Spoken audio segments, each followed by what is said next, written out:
Adanya kawanan bajing loncat yang beraksi di Jalintim ngebuat pihak kepolisian bakal ningkat ke patroli keamanan di Jalan Lintas Timur Banyuasin. Guna ngejar rasa aman ke pengguna jalan terutama sopir truk muatan.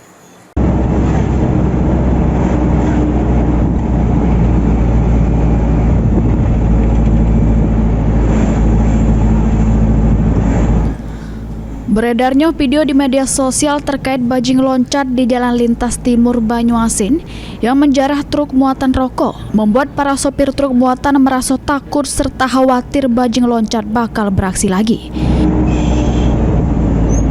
Cok rokok on, Allahu Akbar. Rokok barangnya.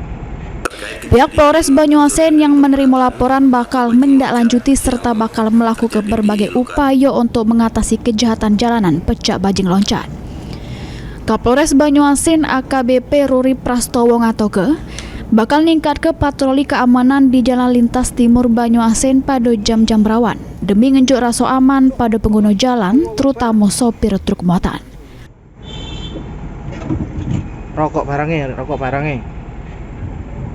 Terkait kejadian pencurian dan pemberatan atau bajing loncat yang terjadi di lokasi Jalintim, Musi Landas Banyuasin hari Minggu kemarin, bahwa tim dari Polres Banyuasin sedang bekerja, sedang melaksanakan penyelidikan dan pengejaran terhadap pelaku.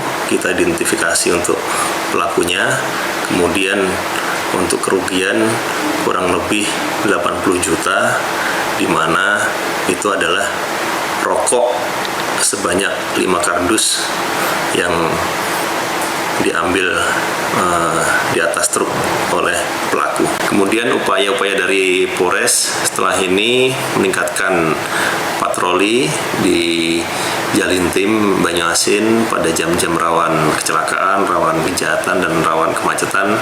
Kami terus melaksanakan patroli.